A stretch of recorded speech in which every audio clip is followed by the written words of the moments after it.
Hi guys, so this video is just going to be a sort of talking video.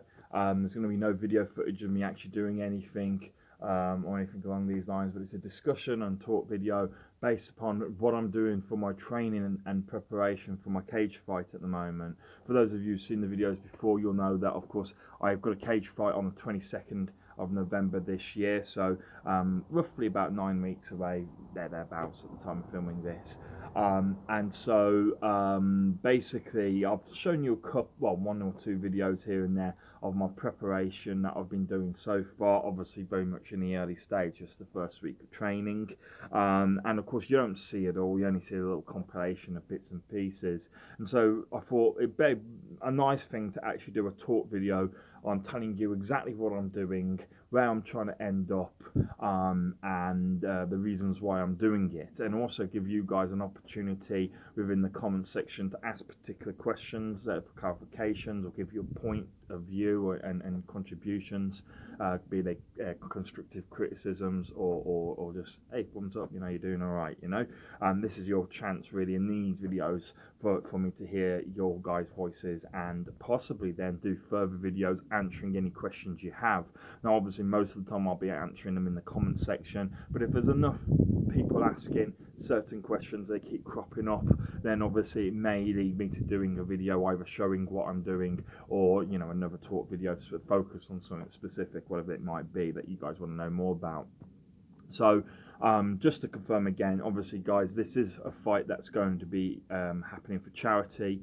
I'll include in the description and in a sticky comment beneath the link to my fundraiser page, where you can very safely donate to charity. It's linked directly to Cancer Research UK, or helping to organise event. If you want to contribute, please feel free. That it can be as small a contribution as you want, or as big, obviously. And there's no obligation to make, obviously, a contribution either. I'm just doing for your guys' entertainment as much as trying to help raise money for charity. My prep so far, basically, I'm about a week and a half in now into my training. And it's tiring, it's hard, I train every day anyway, pretty much 5 to 6 times a week, but normally 5 days a week, doing my weightlifting, and that's not changed. I'm not changing what I do for my passion, for my love, for my hobby, so to speak, that is the weightlifting. I'm not changing that. All I'm doing is adding into it and onto it. Now, that is obviously quite demanding and taxing on the body, and some of you may think or ask the question, well, why are you doing the weightlifting when you're doing the MMA or UFC or boxing or any kind of martial art? Because there's the myth out there, and it is a myth, guys, that weightlifting can slow you down. Now with some people it can, but as long as you keep functional alongside your weightlifting, i.e. you practice your martial arts and everything over a period of time, and you practice your cardio, it doesn't slow you down. It can limit your mobility to some degree, but the trade-off of that is increased muscle, increased mass, full stop, and having increased body weight is a double-edged sword.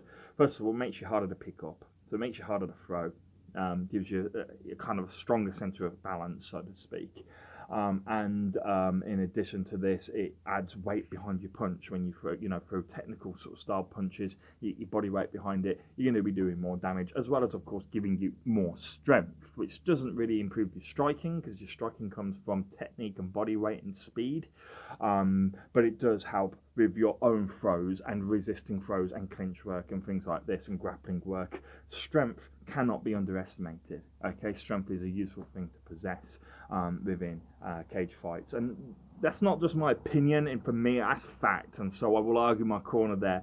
If you guys think differently, please put them in the comments, and I'll counter with my own opinions, but that's something that I've learnt over the years.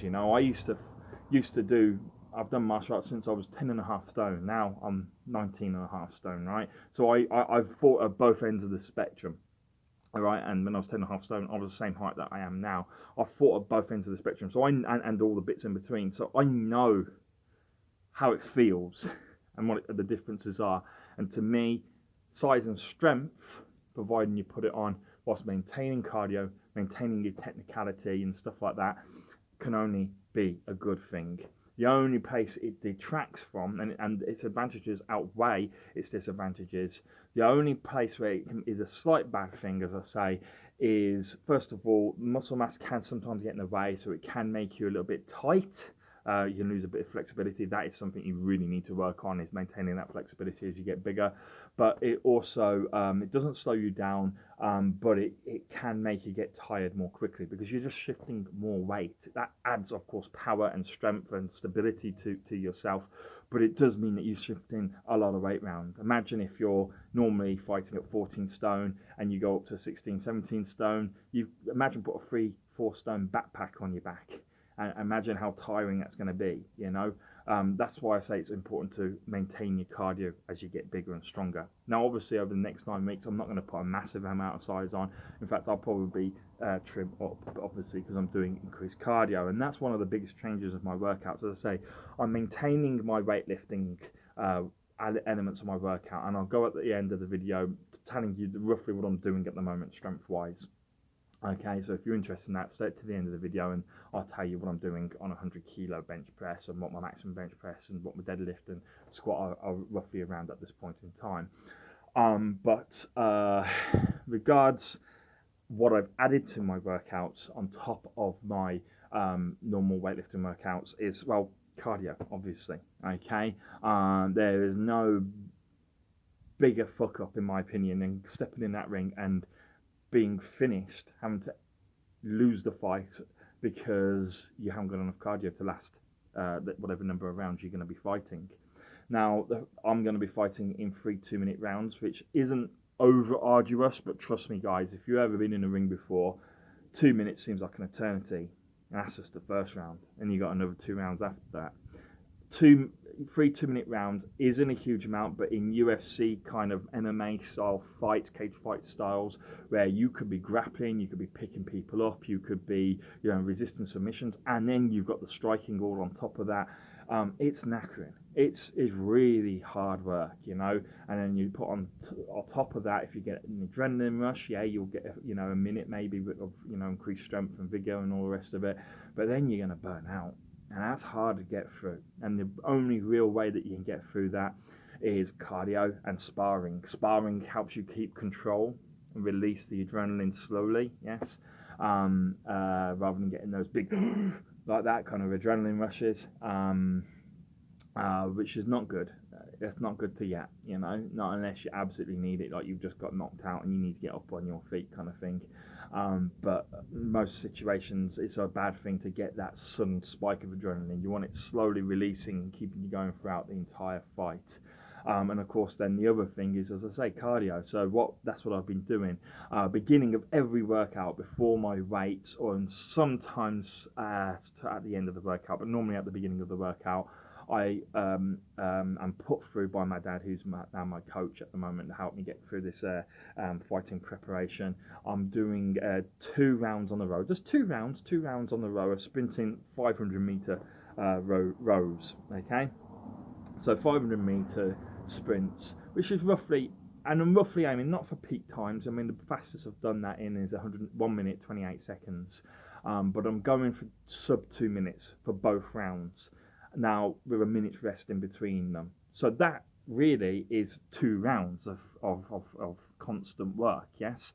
And it's surprisingly difficult with the 1 minute rest that you get, of course, simulated into the rowing. Now, obviously, it'd be nice to up that so that you can, you know, maybe by the time the fight comes, if I can do an easy 5 2-minute rounds, and I know that I can do that without ever going beneath the 2 minute period, aiming between 1 minute 50 and 2 minutes, then I know I've got excess fitness and what I need over the 2 minute rounds that I have to do. But I'm happy just going with the 2 lots of 2 minute rows now at the moment, and I may not push it beyond that. That's enough as a starter to my cardio at the beginning of every workout. Now, obviously, I should be able to do more than that if I'm dedicating myself to that, but this is at the beginning of my workout, where then I go do a weights workout and then at the end do additional cardio, technicality work and sparring when appropriate. So at the beginning of every workout now, I do 2 500-meter rows. I then, aiming between 1 minute 50 and 2 minutes for the time that I get. the moment I'm not quite there. On the second one, I tend to burn out a little bit. And the first one I go a little bit too fast perhaps. But it's the first week, and I know that cardio is something that I've not let go, but it's something I've not worked for a little while extensively. So it's just something that will come. At the moment, it's not that I'm not fit enough; it's that I'm pumping up too quick. My body's obviously used to the weights, and I'm pumping up. My legs are pumping up to the point where I literally can't move, to a certain point. So it's obviously something that I'm just building up.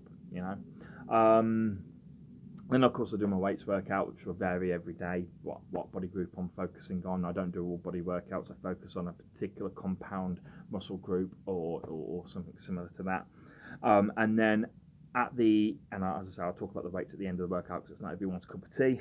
And then at the end of the workout, this is the kind of stuff you see. So when I do my compilation videos for you, this is normally at either the end of the workout or it's my second workout of the day. So I do my first workout, which is my weights workout and cardio workout, at the beginning of the day, in the early morning, around at 8:30.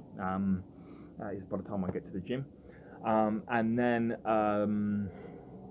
and then, as I say, at the end of that first workout, I will then do perhaps some additional conditioning work. At this point, actually, my dad will basically do old-fashioned kind of boxing conditioning work. So we'll work my abs. He'll hit me with a medicine ball, things like this in the abdomen, in the belly area, just to get me used to being punched, essentially, and to toughen up the core muscles and the abdominal muscles to resist being punched to the body.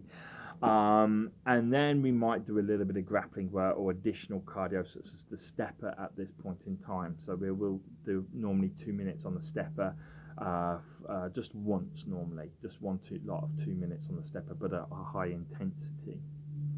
Then I will go back, I will eat, I will do my work, I will, do all the chores that I have that, life doesn't stop throwing at you. And then at the end, towards the afternoon, around 2 o'clock to 3 o'clock in the afternoon, I will then start my second workout. The first workout will end at the latest 12, but will normally end around about 11:30.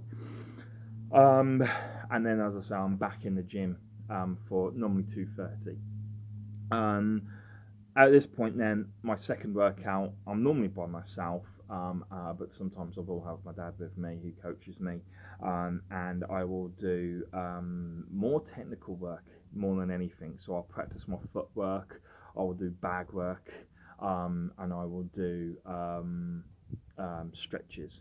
Stretches are so important. You've got to keep that flexibility, guys.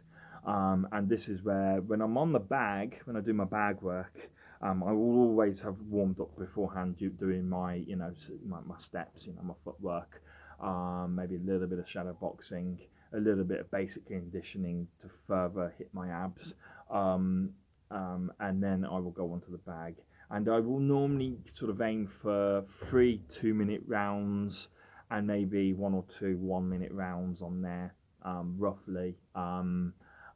Just to get me used to, again, the 2-minute period that I'm going to be fighting in. But this time I don't take 1-minute rests. I take what I need to get back in a reasonable condition, which will at most be probably 2-3 minutes, and after the first one, it will normally just be a minute. So I'm not really taking long breaks, but if I need to take 5 minutes, I will take 5 minutes. I'm not there to kill myself at this point in time. It's just getting me used to, it's about technical stuff, about practicing technique of the punches, the kicks, so on and so forth. Think about certain combinations. I'm a counter fighter really these days, so I've got to kind of simulate in my head what could happen if they do this while I do that. I've got to get myself, so I'm not thinking on the day of the fight. It's just muscle memory. So I visualize and imagine a punch coming in from a certain angle, for example, and how I defend, evade, or just simply absorb the punch, and how I would counter in contrast to that, for example. That's a lot of what I do.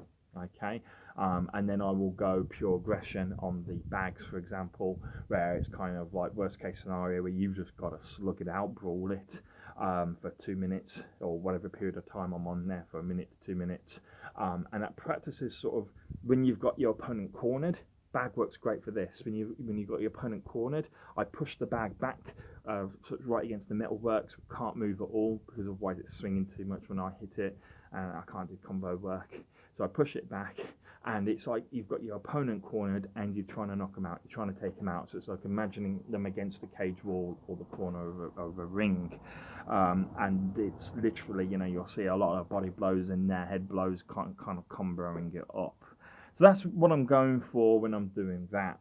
And then obviously over an 8-week period, I'll be doing some work with the organisers also, an hour sessions at a time, which will probably be mostly pad work, I imagine, and kind of throws and grapples and stuff like this, submission work. But we'll see about that when I get there, and I doubt I'll be able to film that, guys. So if I can't, and I probably won't. Okay, so now obviously, my opinion, the most important thing you can do for martial arts in any way whatsoever is, regards to preparation, is sparring. Nothing simulates a street fight or a ring fight or cage fight, whatever, anything more than sparring under conditions, obviously, where you're not going to get seriously hurt. Sparring is the very best thing you can do. Unfortunately, I don't get much in because there's not many people who want to step in and spar with me. Even though I'm gentle, I don't hurt the people I go up against, but I do at the same time. I do hurt them at the same time. I'm not damaging them. I'm not doing permanent damage, but there is a trade. Obviously I've still got to hit you. Unless I'm doing defense work. As I say, when I'm doing my grappling work, which will either be possibly at the first part of the workout or my second workout of the day. So at the end of the first workout or during my second workout, I will do a bit of grappling work with my dad. But I don't grapple him back. I don't do my tie clinch on him to bring his head down or throw him off balance. I'm simply kind of standing there and I'm trying to resist with my neck just to build my neck strength up. So there's minimal grappling that I do, but I do on a daily basis. It's in essence defense against clinch work and grappling. But regards to sparring, it's something that I haven't done a lot of so far. Well, I have over the years, but over the last couple of weeks, I haven't done anything about it, to be honest. So far, I was supposed to spar someone last week, but they bowed out on me. They're going to spar me not this week, the week after. Now apparently, they'll probably bow out again, but we'll see. And if they do, I'll film it, obviously, because sparring is literally the very best thing for building cardio, technicality, and strength at the same time. It does everything, and it helps condition, obviously, your adrenaline and keeps you sharp. Okay, so sparring is something that I endeavour to do more of, and I imagine I'll get a little bit in when I do work with the organisers, but at the same time, I'm not getting as much in as I would like. I would normally want to do it for an hour a week. I find that's a good amount to do, 1 hour to 2 hours a week, but an hour at a time. That's what I'll be liking to do, but it's not something I'm going to be doing if I'm being realistic about it at the moment, guys. So that's what I'm doing at the moment. Now, regards to my weight, you guys who are not interested in weights or think it's an abomination when it comes to martial arts, please feel free to switch off at the moment. But for those who are interested in my weight, I have a lot of footage, guys. I'm so sorry for not really putting it out over the last few months. But I will put it as compilation videos, and then I'll keep on top of it eventually. But it's just a lot of work editing it down, hence why this video is not edited. I've just uploaded it straight from my phone. It's hard work putting it together, and I've got to edit it because of copyright issues, because obviously the gym plays music, and I've got to edit it out. I've got to mute the videos and do something, can't just have silent videos, can I? So I either do talkovers or I do music over the top. Now, to summarise then, what am I doing at the moment? What's my current strength levels at? On bench press, I'm doing roughly 160 kilos for 1 rep max at the moment, but I've only just started to peak my strength on that. So that's 355 pounds roughly. And I've done more than that in the past, but it's roughly what I'm at the moment. But I do like to do my 100 kilos, which is 220 pounds, and the most I've done in that for a single set is about 32 reps, and I can do that even when I'm knackered. I can do 20 reps on that easy, at least an easy 20 reps, at least 15 if I'm completely knackered. So I've got a pretty reasonable amount of strength in my chest and my shoulders. Okay, we got shoulder press, seated shoulder press. Behind the back of the head at the moment is what we're doing. I've done about 130 kilos for 2-3 reps, and to the front, so it's a little bit, I find it a little bit easier to the front. The most I've ever done is about 160 kilograms, which is 355 pounds again. But currently I'm about 150 kilos on that at the moment, 330 pounds to the front. But I rarely do it to the front these days, mostly to the back of the head. Now, legs, squat. I've not long come out of what I call my light and my medium phase, so where I'm doing higher rep work. So that's kind of where I know where I am at the moment. But regards my 1 rep max, I've done an easy 220, easy 220 kilograms, capable of doing more, possibly 230, 240 at the moment. But 220 kilograms, which is 485 pound, I think it is. That I can do very easily at the moment. Okay, but again, one of my main staple workouts is doing 3 sets. First set, I do 20 reps on 100 kilograms, so 220 pounds. That's a good combination of strength and fitness. I then take it with minimal rest up to 120 kilograms, which is 265 pounds, and I do that for 16 reps. And then I take it up to 140 kilograms, which is about 310 pounds roughly, and I do that for 12 reps. Okay, and I've done the same sort of thing. I don't know if I finished on 12, I think I got 8, but I've done the same workout on 120, 140, and 160 kilos. So that's kind of what I do with my squat. Okay, then with my deadlift, I only do rack pull, guys. So it's a little bit off the ground, about that far off the ground.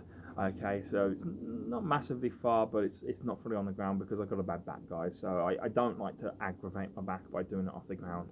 When I do it off the ground, I pull exactly the same as what I do off the rack, but I just risk pain. Okay, so whatever I do on the rack, I can do on the ground. I've done it on the same day, and it's not really a problem. It's not. I'm not lifting it off the ground because of a lack of strength. I'm only doing it to protect my body. Okay, I've done 270 kilos. I've tried 290, and I've got literally that close. I've picked it up, but I've not been able to lock out. So 270 kilo deadlift, which is the maths. 540. It's about 595 pounds roughly, I think. So that's roughly what I've done on the deadlift, and I don't like repping deadlift. I've done 20 reps on 140 kilos, no problem, but that's nothing, right? And I think I've done 14 reps on 170 kilos. Again, I don't know. I've not really done a lot of reppage on deadlift before in the past, but there we go. There we go, guys. That's where my training is at the moment. I hope obviously to improve. That's what I'm working on. Where do I want to get? Really just keep going as I'm going, but things to become easier, okay? And I obviously hope to get more sparring work in there to make sure I'm sharp by the time I go in. By obviously I've highlighted certain things I want to improve: my abs, my cardio, okay, and my core strength, I suppose. And so they're the things that I'm really working heaviest on at the moment, while still continuing what was working for me before, my weights and my basic kind of flexibility work. So tell me what you think, guys. If you've got any questions, feel free to ask. For those of you who may be able to get to the fight tickets will be online, and I will let you know where to get them when they become available. I know there'll be £25 a ticket, and they're at Villa Park, which is Aston Villa Football Club Stadium over in Birmingham, England. So any of you want to come, thank you very much. I'll hopefully see you down there. And it's on the 22nd of November, the 5. I'll keep in touch with you guys. Questions, put it down there. Lovely. See you soon.